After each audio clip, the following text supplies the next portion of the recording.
Bismillah walhamdulillahi wassalatu wassalam ala rasulillahi. We wanted to begin briefly with a discussion on the Arabic language and the American student of knowledge. The first initial point of reflection is, what is the correct path? That question opens up a dimension in Arabic language study which is very important. Firstly, when we talk about the correct path, it's necessary to know that there are hundreds of curriculums that have been established in the contemporary age to study the Arabic language. So the idea of the correct path is not proper, it's not sound. There are correct pathways, there are beneficial pathways, and I rather use that term, beneficial pathways. So the beneficial pathway is a pathway which is adjusted to the student's needs. For the American student of knowledge, many of us, we have no background in a second language. We have no background in the Arabic language.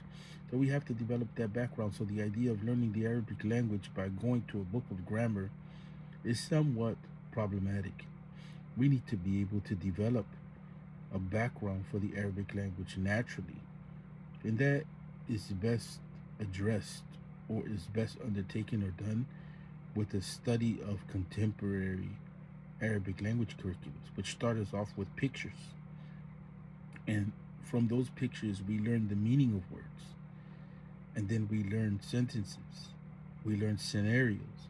We learn how it is that words are used in certain scenarios or what words are appropriate. To go to a dictionary directly is extremely problematic in the beginning stage of studying for a number of different reasons, which we have no time to get into. But we did want to point out that the idea of المفيد بالوضعي, الكلام المفيد بالوضعي, which is a point that's mentioned in Al-Ajrumiyah, that the speech that is acknowledged as sound in the Arabic language is that which is aligned with the usage, the proper usage of the Arabic language. Well, how do we learn that proper usage? That proper usage, we have to be taught it. It's just not an issue of going to the dictionary directly, because the Arabic language dictionaries are not like American language dictionaries. So that is something that's extremely important. The other issue, aside from developing a background, is that we have to ask the question, where do I start? So one of the places that we can start is one of the most places that is ignored. And that is, we start with the Quran. The Quran teaches us proper diction, pronunciation, the proper understanding of how to read. And the Quran, what it does is it gives us, when we memorize it, a plethora of examples of how it is that grammar plays itself out. So one of the neglected pathways to the Arabic language is the memorization and the learning how to properly read the Quran. So that's important. The other issue is that before we can get into the more traditional texts like Al-Ajrumiyya and higher level books, we have to have the background. And the contemporary books of the Arabic language study, for instance, the contemporary curriculums like Arabiya Bain Yadayk and others like its like, or others similar to it, or others in its vein, they give us a basic background. And they provide for us a foundation that enriches our study of books like Al-Ajrumiyya. And there are plenty of contemporary books that have been written to teach grammar as well, like in Nahu al-Wadih. It's an extremely important book. It's scaled so that you begin in the kind of like the KG stage all the way up to the high school. And so you know what your level is according to each book. So we don't want to dismiss contemporary efforts to teach the Arabic language. That's very beneficial for the American student of knowledge. The other issue is to take advantage of children's stories and cartoons, especially those cartoons which are fusha, because they allow us to be able to see how it is that the Arabic language is used. The other issue is listening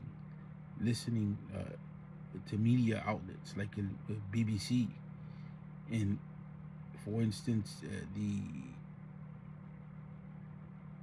Quran station, either from Saudi or from Egypt, and to move from reading children's stories to reading the newspapers, to reading magazines, and then to become equipped in reading the tradition. Become equipped in reading the tradition. Many of the books that were written in Al Azhar al Sharif are books that give the student the ability to decode the Arabic language, and they're scaled according to level. In today's time, there's a plethora of pathways to the study of the Arabic language. But again, the question is, where do I start? And we mentioned starting begins with the Quran. And we mentioned a few other points that are necessary to know.